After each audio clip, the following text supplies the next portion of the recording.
I'm Kyle Russell at Paak Sau wushu. Thank you for watching my channel. Today I'm going to go over a Wing Chun basic called Paak Sau. Recently got a request to go over some basics, so I want to start with this one because it's using multiple styles. Paak Sau means slapping hand. It's a really simple technique. All it means is you step up and slap the hand out of the way. It's a Wing Chun technique. It's also used in kenpo. You can see it plucking the bird from the sky, crashing your elbow. It's even used in Shotokan. You can see it as early on as Hian Nidon. When we come here, down, and with the spear hand. So we're going to go over that technique and how to use it in a couple of different ways today. Like I said, the technique is simple. You're stepping up and pushing the hand. Just pushing, slapping the side down. Could be the inside, could be the outside. It's already two different ways you can use it. So whenever I want to go to the outside, normally we step up at a 45-degree angle. If we're doing the Wing Chun style, we're probably going from a square horse stance here and moving our body, or the Bruce Lee fans, more modern, may use a ready stance instead and kind of jump into it. I like using the ready stance or a boxing stance, so that's what I'm going to go with. So what we're going to do is step up and just slap the hand. If you don't have a Wing Chun, it's not a big deal. You can do it in the air, even if you were just to do it to the side of a tree or a pole or a place where there's a good solid 2x4 in your house. It'll be okay. Let's do that 10 times. 1, I'm only going to do these on one side because it's going to be too hard to see the other side today. 2, 3, 4, 5, 6, 7, 8, 9, 10. Also, the asking hand Wing Chun. I'm not going to go over that too much today, but it's just like if you were to ask somebody to hand you something, and it gets used a lot in the setup position. So now that we know the block, we can strike. Like I said, we're on the outside right now, so we're going to focus on a high strike, a middle strike, and a low strike.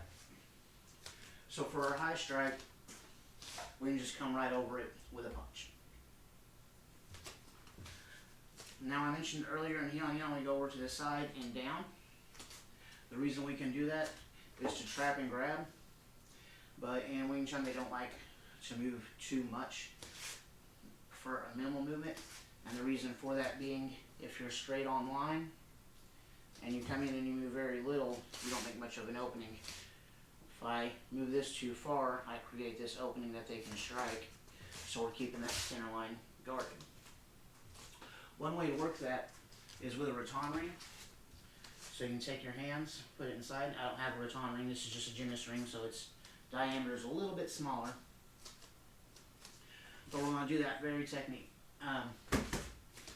Inward block and a vertical punch to the temple. So that gives us a high strike. We'll do it 5 times on the dummy, and then I'll do it 5 times with the ring. 1,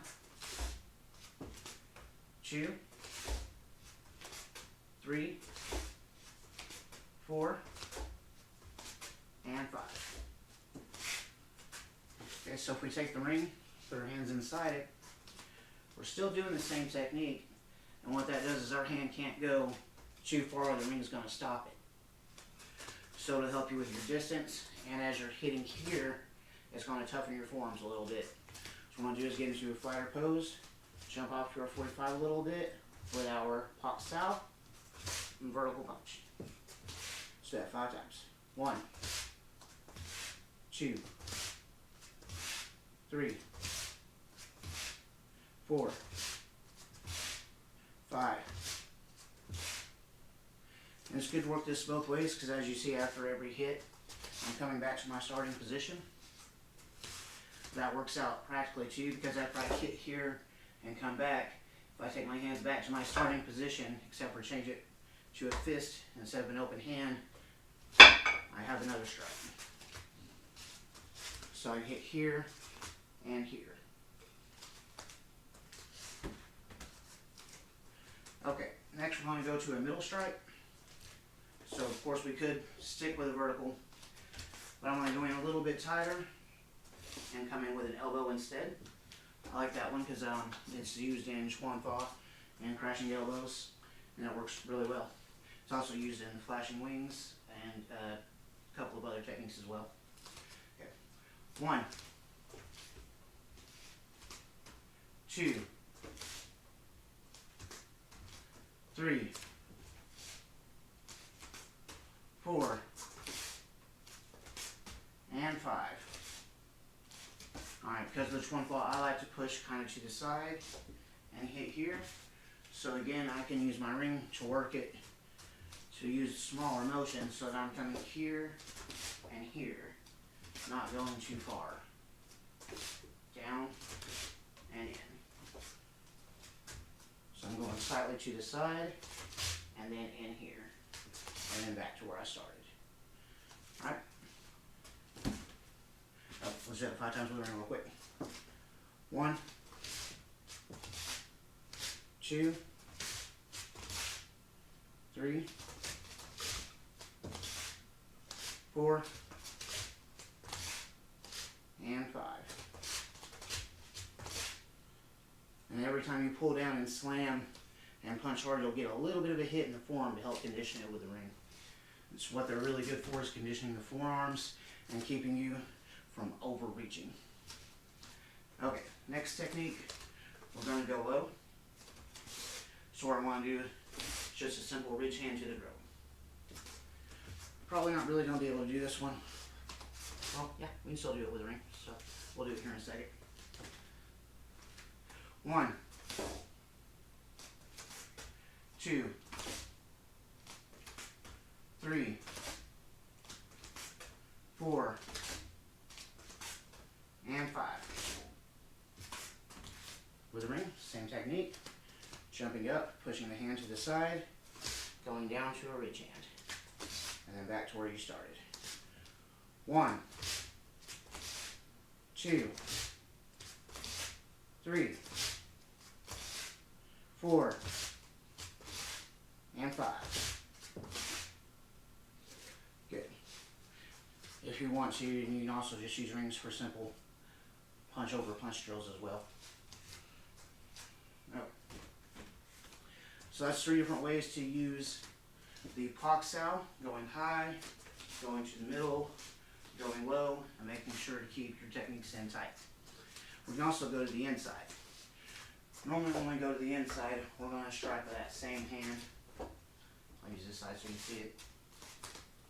So we go to the inside and come in. It's harder to do a Wing Chun because it's one leg and a person has 2 legs. So when you go to the inside, it's better if you can be on the inside of their foot. Because if you're on the outside and you knock them down, there's a chance you'll take a rolling shot. So when you move to the inside, you want to try to move inside the foot as well. Okay, so let's do a high strike to the inside. That's what we can do there. We'll go ahead and do a double strike. Keep this hand up to check, but we're going to shoot straight with this hand with a chop, and then let it just kind of fall down almost like another Paak Sau, and come over it with a vertical. I'm going to step in, inward block, chop, vertical. 1, and you're checking that hand. 2, 3,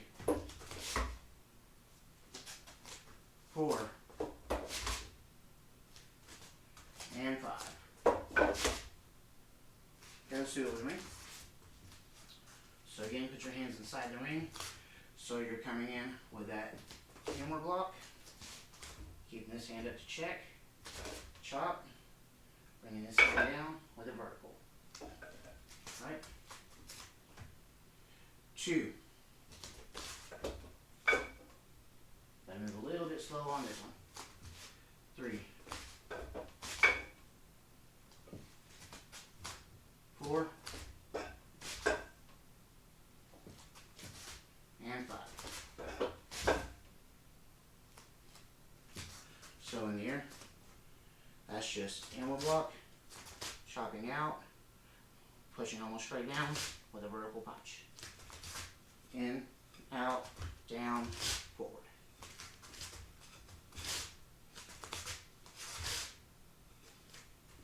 Alright, let's go to the middle. So, for our middle strike, we go to the inside again. Doing it off of a high punch may not make much sense, but we can do a solar plexus strike or go under it, like we do in, names escape me, striding ass B. We reach over and trap and hit. It's the same thing. We're reaching over and grabbing.